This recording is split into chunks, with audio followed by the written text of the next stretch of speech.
तो दोस्तों, क्योंकि सास भी कभी बहू थी सीरियल के आज के एपिसोड की शुरुआत वहीं से होती है जहां तुलसी पूरे परिवार के सामने कहती है कि अब वो इस घर की चाबियां किसी एक बहू को सौंपना चाहती है।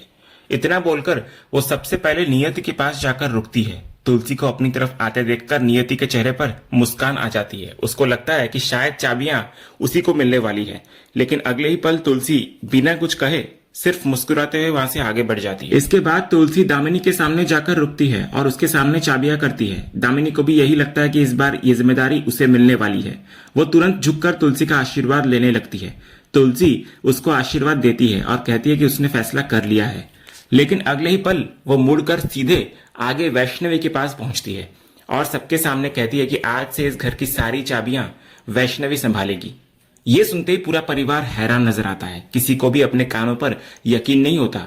तभी करण गुस्से में खड़ा हो जाता है और कहता है कि आखिर तुलसी को हो क्या गया है। अगर उसकी नजरों में वो इतना ही बुरा है तो वो एक ही बार में अपनी सारी असलियत क्यों नहीं दिखा देती। वो कहता है कि तुलसी उसे ताने मारने का एक भी मौका नहीं छोड़ती। कभी कहती है कि वो बदल गया है, कभी उसे गिरा हुआ दिखाती है।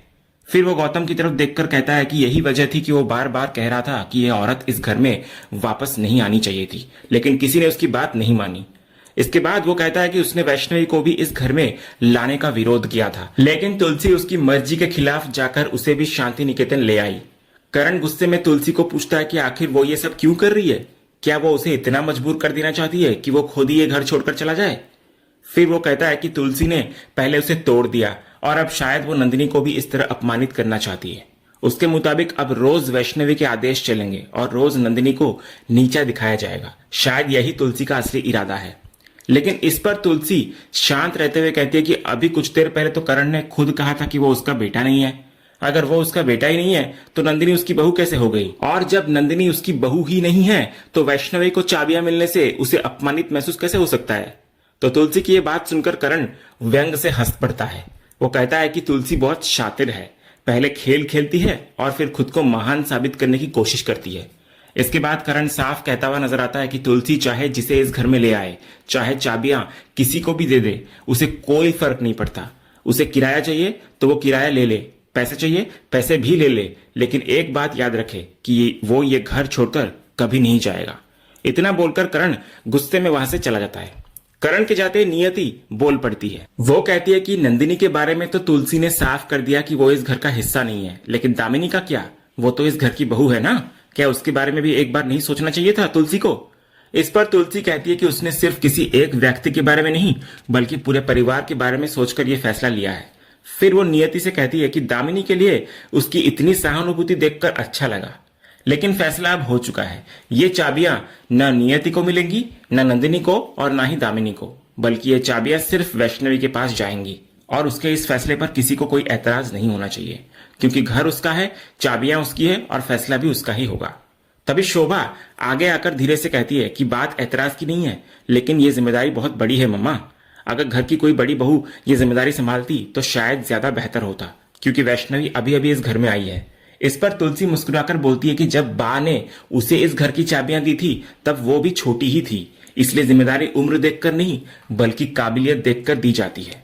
फिर वो कहती है कि अगर इस घर की बड़ी और छोटी बहुओं को काबिलियत की तराजू में तोला जाए तो फर्क साफ दिखाई देगा। वो कहती है कि बड़ी बहुएं छोटी छोटी बातों पर नाराज हो जाती हैं, मुंह फुला लेती हैं, झगड़ा करती हैं और ताने मारती है, जबकि घर जोड़ने वाली बहू ऐसा नहीं करती। इसलिए उसने उम्र नहीं बल्कि काबिलियत देखकर फैसला लिया है। इतना बोलकर तुलसी वैष्णवी की तरफ मुड़ती है और उसके पास जाकर कहती है कि उसने शांति निकेतन के इतिहास में एक नया रिकॉर्ड बना दिया है, क्योंकि पहली बार इस घर की सबसे बड़ी जिम्मेदारी सबसे छोटी बहू को सौंपी जा रही है। इतना बोलकर तुलसी पूरे विश्वास के साथ शांति निकेतन की चाबियां वैष्णवी के हाथों में दे देती है। ये देखकर गौतम भी अपनी बात रखता है। वो कहता है कि वैष्णवी उसकी बहू है, इसलिए उसे बुरा नहीं लग रहा, लेकिन वो अभी अभी इस घर में आई है, उसे इस घर के बारे में अभी कुछ भी नहीं पता। वो कहता है कि दामिनी है, वो उसको देखकर धीरे धीरे सब सीख जाएगी। इस पर तुलसी तुरंत बोलती है कि वो भी तो यही कह रही है, जब दामिनी उसे सब कुछ सिखाने के लिए तैयार है तो फिर चिंता की क्या बात है। फिर तुलसी दामिनी की तरफ देखकर पूछती है कि वो वैष्णवी का साथ देगी ना, उसको सिखा देगी ना। तो दामिनी बिना देर किए कहती है कि वो हमेशा उसका साथ देगी और उसे सब कुछ सिखाएगी। इसके बाद तुलसी फिर से गौतम की तरफ देखकर वही सवाल दोहराती है जिससे गौतम हमेशा घबराता है। वो पूछती है, अब बता तेरे पापा कहाँ है। ये सवाल सुनते ही गौतम एकदम से घबरा जाता है। वो बहाना बनाते हुए कहता है कि उसे अचानक एक बहुत जरूरी फोन करना याद आ गया है। इतना बोलकर वो तुरंत वहां से खिसक जाता है। गौतम को जाते देखकर तुलसी मुस्कुराती है और कहती है कि सवाल हमेशा ऐसा पूछना चाहिए जिसका जवाब ढूंढने के लिए सामने वाले को बहाना बनाकर भागना पड़े। तभी दामिनी तुलसी के पास आकर बोलती है कि वो वैष्णवी का पूरा साथ देगी, लेकिन गौतम की बात भी वो कहती है पूरी तरह गलत नहीं है। वो कहती है इतना बड़ा घर, इतनी बड़ी जिम्मेदारियां और इतनी छोटी बच्ची ये सब कैसे संभाल पाएगी, उसे इतना अनुभव नहीं है। तो तुलसी बोलती है कि उसने पहले अनुभवी बहुओं को जिम्मेदारी दी थी, लेकिन नतीजा क्या निकला, घर के बीचों बीच एक लकीर खिंच गई। इसलिए इस बार उसने सोचा है कि क्यों ना नई बहू पर भरोसा करके देखा जाए। इतना बोलकर तुलसी वहां से चली जाती है। उसके जाते ही दामिनी प्यार से वैष्णवी के पास आकर उसका हाथ पकड़कर बोलती है कि उसे बिल्कुल भी घबराने की जरूरत नहीं है, वो अकेली नहीं है, दोनों मिलकर शांति निकेतन की हर जिम्मेदारी साथ साथ निभाएंगी। अगले सीन में हम देखते हैं कि वैष्णवी सीधे तुलसी के पास आती है। उसके हाथ में शांति निकेतन की चाबियां होती है। वो घबराई हुई आवाज में कहती है कि काकी, ये बहुत बड़ी जिम्मेदारी है, मैं ये बिल्कुल नहीं कर पाऊंगी।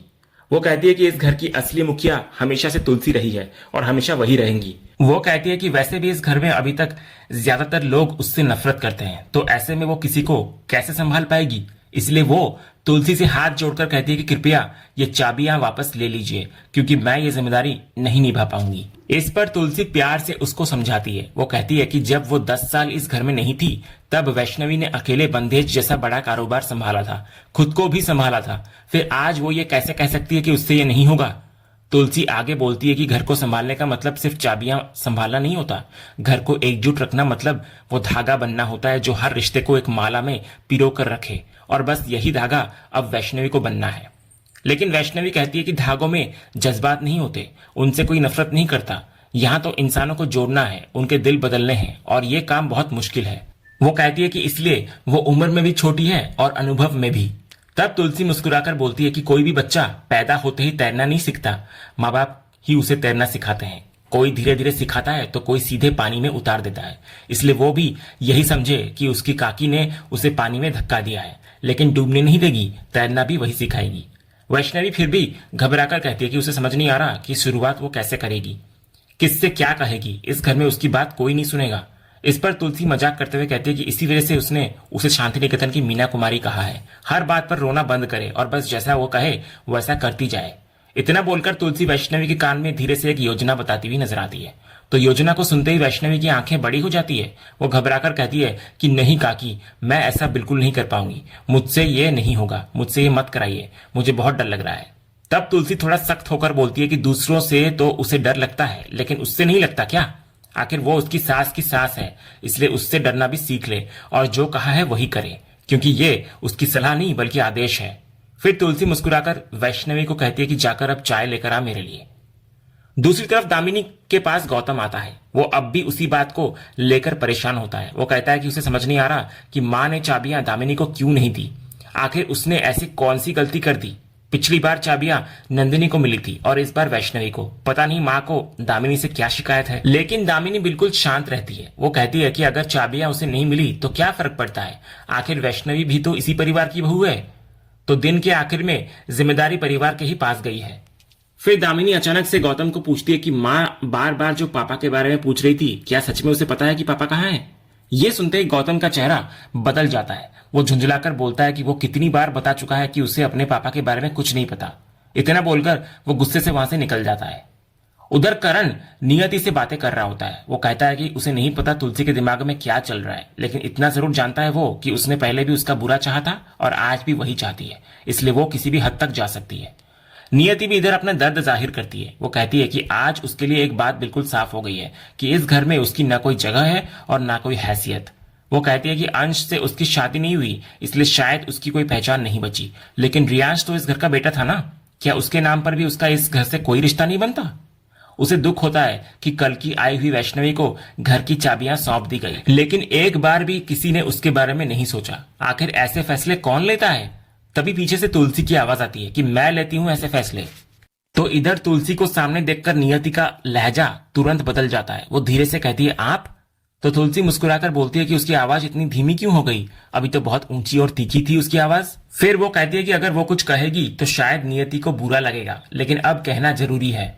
तुलसी साफ शब्दों में कहती है कि इस घर के फैसले हमेशा वही लेती है और सिर्फ उसकी वजह से आज नियति इस घर में सम्मान के साथ रह रही है। अगर फैसला उसका न होता तो नियति की हालत क्या होती वो खुद सोच सकती है। इसके बाद तुलसी कहती है कि जो बीत गया उसे भूल जाओ, लेकिन जहां तक चाबियों का सवाल है वो पहले भी कई बार कह चुकी है कि घर उसका है, इसलिए उसके नियमों से ही ये घर चलेगा। अगर किसी को उसका फैसला पसंद नहीं है तो ये उसकी समस्या नहीं है। वो ना किसी को समझाएगी और ना ही किसी के सामने सफाई देगी। तुलसी की बातें सुनकर नियति बिना कुछ कहे वहां से चली जाती है, लेकिन तभी करण फिर बोल पड़ता है। वो तुलसी के सामने आकर बोलता है कि उसे किसी सफाई की जरूरत भी नहीं है। आखिर तुलसी किस किस बात की सफाई देगी? फिर वो रियांश और पार्थ की तस्वीरों की तरफ इशारा करके बोलता है कि एक बार इन दोनों को देखकर बताए, जो उसने उसके बेटों के साथ किया, जो उसके साथ किया, जो नंदिनी और उसके पूरे परिवार के साथ किया, क्या उसकी कोई सफाई है उसके पास? तुलसी कुछ नहीं कहती और वहां से मुड़कर जाने लगती है, लेकिन पीछे से करण उसको रोकते हुए कहता है कि मेरी बात अभी खत्म नहीं हुई है मिसेस तुलसी वीरानी। वो कहता है कि शायद तुलसी को लगता है कि उसे उनका एहसान मानना चाहिए, क्योंकि उन्होंने किसी को भी उन चिट्ठियों के बारे में नहीं बताया जो उसने मिहिर के नाम से लिखकर उन्हें भेजी थी। लेकिन यह उनकी सबसे बड़ी गलतफहमी है। वो कहता है कि हाँ, वे सारी चिट्ठियां उसी ने लिखी थी, लेकिन उनमें एक भी शब्द झूठ नहीं था। उसने वही लिखा जो उसके पापा मिहिर वीरानी सच में महसूस करते हैं, और तुलसी को यह सच्चाई माननी ही होगी कि मिहिर वीरानी उनसे नफरत करते हैं। इतना बोलकर करण वहां से निकल जाता है। उधर तुलसी की आंखों में आंसू आ जाते हैं, लेकिन वो खुद को संभालती है और अपने आंसू पोंछती है और वहां से फिर चली जाती है। लेकिन उन्हें ये बिल्कुल भी पता नहीं होता कि बाहर खड़ा साहिल ये पूरी बातचीत सुन चुका होता है और अब उसके मन में भी कई सवाल उठने लगे हैं। अगले सीन में हम देखते हैं कि साहिल ने करण और गौतम दोनों को एक साथ अपने कमरे में बुलाया होता है। दोनों फिर वहां पहुंचते हैं। सबसे पहले गौतम पूछता है कि आखिर उसने दोनों को यहाँ क्यों बुलाया है। करण भी यही सवाल करता है कि ऐसी कौन सी बात है जिसके लिए उन्हें एक साथ बुलाया गया है। इस पर साहिल बिना कुछ कहे कमरे का दरवाजा अंदर से बंद कर देता है। ये देखकर गौतम हैरान होकर पूछता है कि आखिर चल क्या रहा है। तब साहिल भी गंभीर होकर कहता है कि यही बात तो वो भी जानना चाहता है। फिर वो दोनों भाइयों की तरफ देखकर पूछता है कि आखिर तुम दोनों के बीच चल क्या रहा है। करण इधर अनजान बनते हुए कहता है कि उनके बीच कुछ भी नहीं चल रहा। गौतम भी तुरंत उसकी बात को दोहराता है और कहता है कि उनके बीच ऐसा कुछ भी नहीं है, लेकिन साहिल उनकी बात पर बिल्कुल यकीन नहीं करता। वो गुस्से के मारे कहता है कि क्या दोनों उसे बच्चा समझ रहे हैं या बेवकूफ। फिर वो सीधे सवाल करता है कि बड़े पापा यानी मिहिर वीरानी कहाँ हैं। तो करण तुरंत कहता है कि उससे यह सवाल क्यों पूछा जा रहा है, उसे नहीं पता कि उसके पापा कहाँ हैं। इस पर साहिल उसकी आंखों में देखते हुए कहता है कि अगर सच में उसे कुछ नहीं पता तो फिर वो बड़ी माँ को बड़े पापा के नाम से चिट्ठियां कैसे भेज रहा है। ये सुनते ही गौतम बीच में बोल पड़ता है कि ऐसी कोई बात नहीं है, लेकिन साहिल उसको रोकते हुए कहता है कि वो दोनों उसे बेवकूफ बनाने की कोशिश न करे। उसे सब कुछ साफ साफ समझ आ गया है। फिर वो कहता है कि उसने एक बात गौर की है कि जब भी मिहिर वीरानी यानी कि बड़े पापा का जिक्र होता है, दोनों अचानक घबरा जाते हैं। जो दोनों एक दूसरे का चेहरा तक देखना पसंद नहीं करते, वही उस वक्त एक दूसरे की तरफ देखने लगते हैं, जैसे आंखों ही आंखों में कोई बात कर रहे हो। फिर ऐसा क्यों होता है? अगर कोई राज नहीं है तो आखिर ये साइलेंट लुक एक्सचेंज क्यों? साहिल कहता है कि अब सीधा सीधा बता दो कि मामला क्या है, या फिर क्या सच्चाई बाहर लाने के लिए उसे कोई बड़ा तमाशा करना पड़ेगा। इस पर गौतम सख्त लहजे में कहता है कि बात उनके पापा से जुड़ी है, इसीलिए बेहतर होगा कि साहिल इस मामले से दूर ही रहे।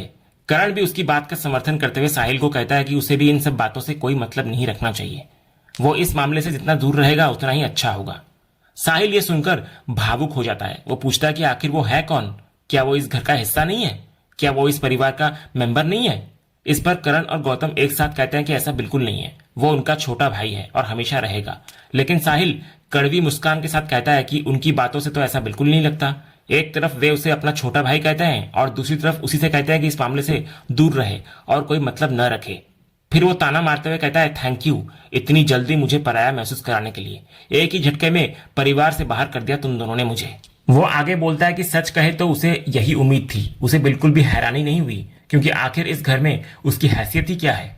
इतना बोलकर साहिल नाराज होकर वहां से चला जाता है। इधर साहिल के जाते ही करण झुंझलाकर बोलता है कि आखिर इस घर में हो क्या रहा है। एक इंसान चुप होता नहीं कि दूसरा शुरू हो जाता है। इस पर गौतम तुरंत पलटकर बोलता है कि बिल्कुल तेरी तरह।